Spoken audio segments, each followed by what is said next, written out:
Sorry I haven't been able to. Hold on. Sorry I haven't been able to record and upload recently. There's been some drama going on in my house. It's just stupid. Things are getting childish and ridiculous. So I haven't been able to get my head in the game and be able to record. But now I've got something interesting and not irritating and depressing to talk about.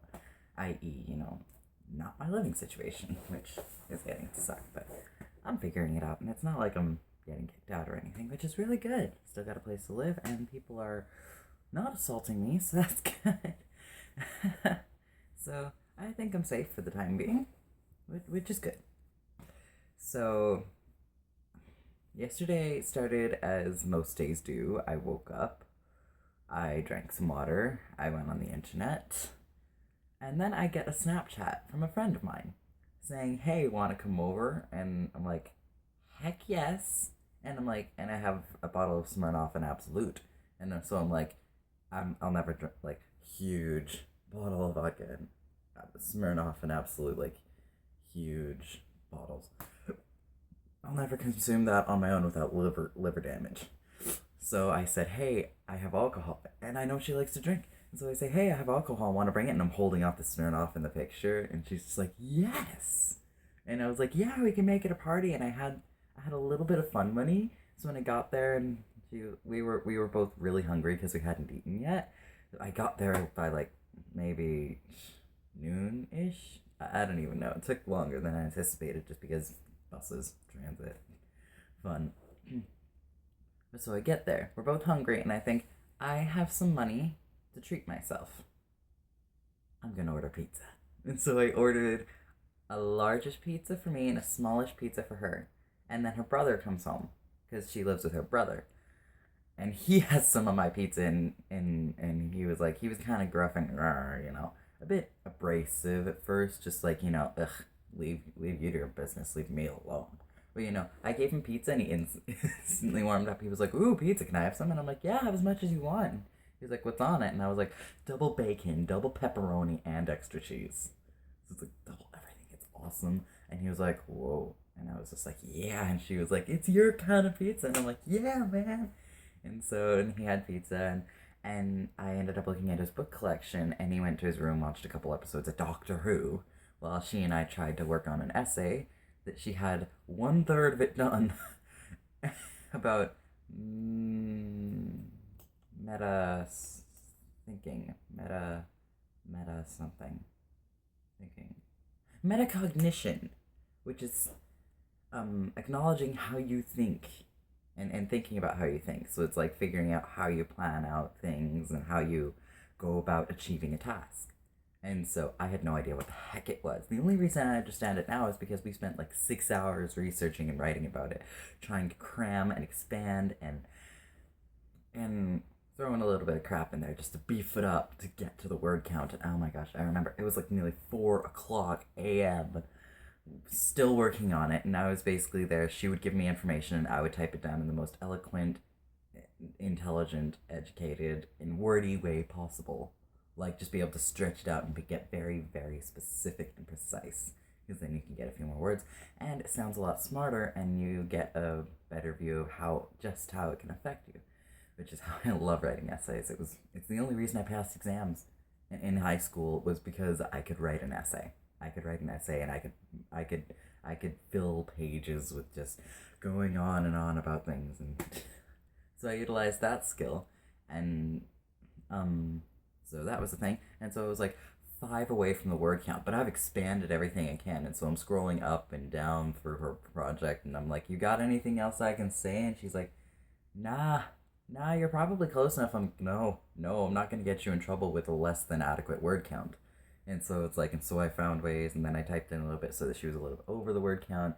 She managed to put in all her references, which were a pain in the ass because they refused to open because we were using my laptop. By the way, check it out, Sassy over on Kenobi, I love it, and hers, which is a MacBook. Ow.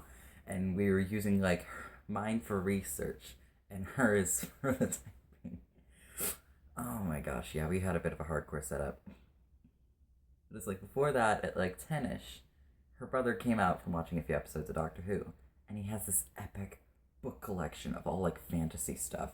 and it's all the stuff I like. He had the Silver Ring series, the Aragon series, the Hunger Games. I think he had some of the Twilight series, and we discussed the good and bad things about Twilight. Now, don't hate me, but it was an okay series, just okay.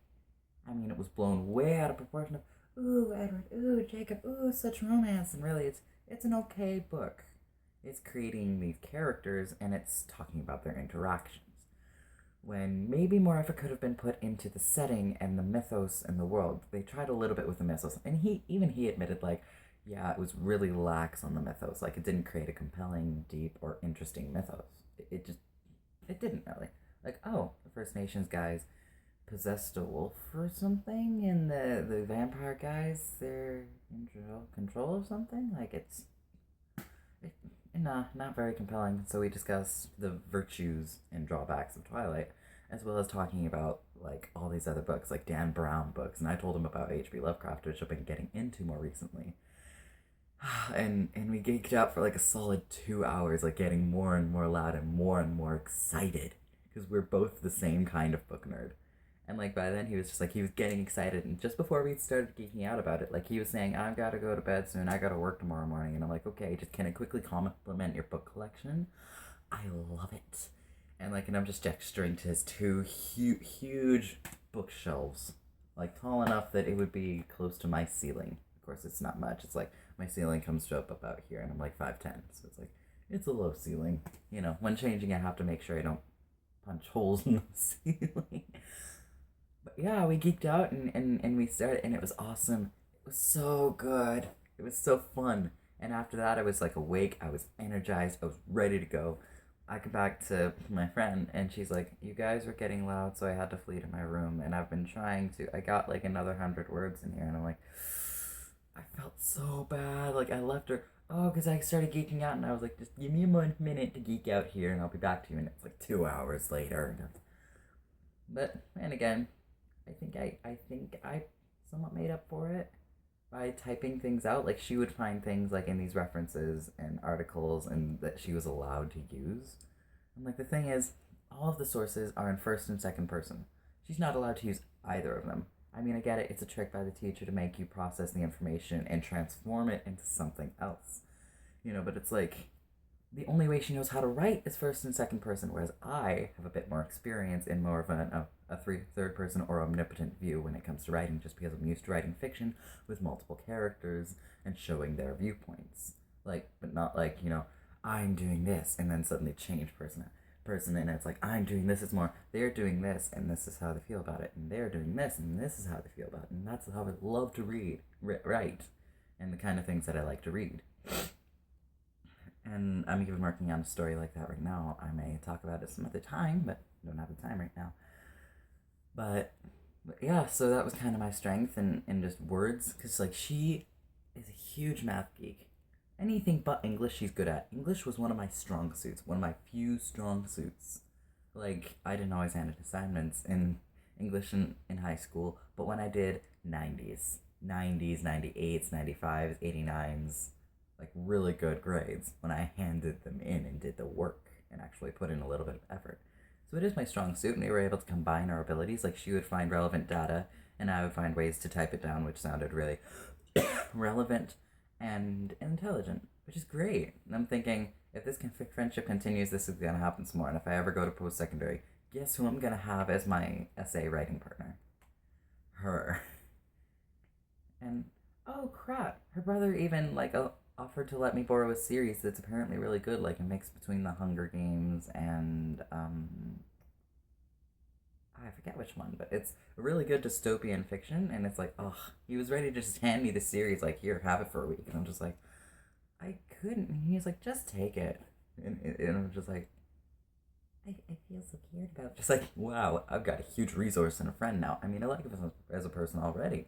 He started out a bit, but his little sister and his friend just chilling on his couch, being loud and noisy. But once pizza and some mutual interests come in, it's like it's all good, and it was great. I would like to meet them both again. Well, I've already met my friend and then her brother, so I'd like to hang out with her brother again. He seems fun. He seems really interesting. Like we have similar attitudes and viewpoints and thoughts on various subjects. It's just our personalities are a bit different. Like, I'm sunshine and flowers, and he's more, eh. Which, again, I have some of that too. It's just not to the degree that he is. I've got this piece of hair that insists on sticking up, and I don't know why I need a haircut. I'm so tempted to just take a pair of scissors and but then I'd have one short spot because all the hair is long like that. It's just that one part wants to stick out. Ugh, hair. Hair is ridiculous. My hair's been doing the anime thing. Hold on. Where it just settles and parts near my eye. Weird. Huh? It's kind of cool though. And if I straighten it once, then every day I can just like kind of do this, and it's like somewhat presentable. That's a great thing about colored hair. Even if it's messy, it's still presentable, which I really like about it.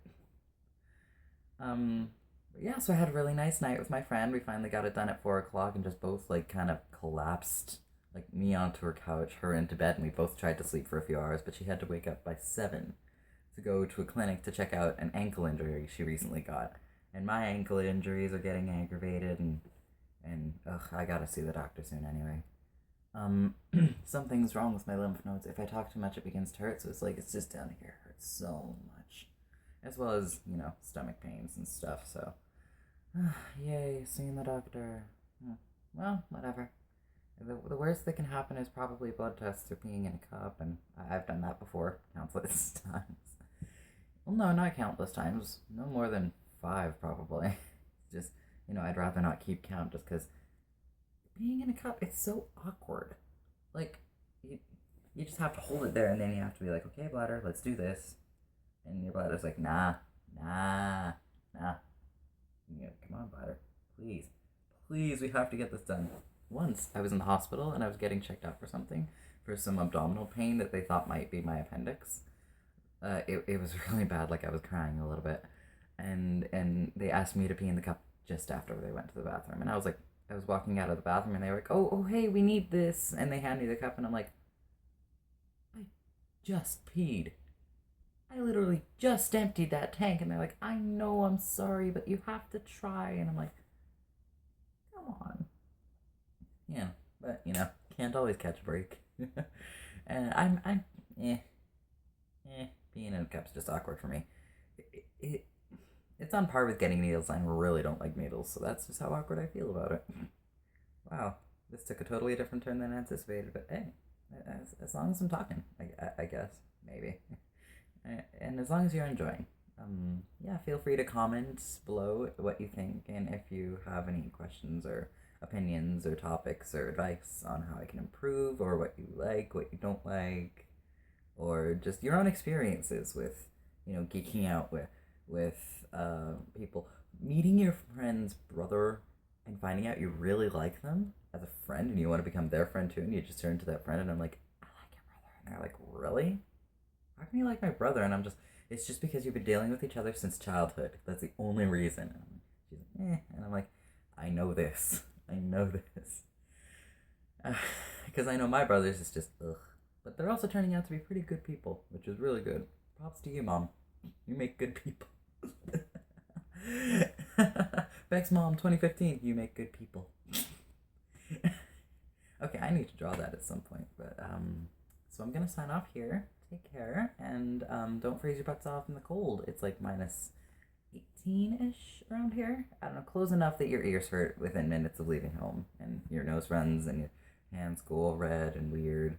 Like I got some mild frost nip on my hands because yesterday I was texting while walking in the cold like an idiot because I left my gloves with the touchscreen tips at home. So, don't go out without gloves. I cannot insist this enough. Wear gloves if you're in Canada or anywhere that's cold. So that's my advice for the day. Talk to you soon. Next time I have something interesting to talk about, which hopefully will be soon, and it won't be regarding the housemates. Alrighty then. Take care. Bye.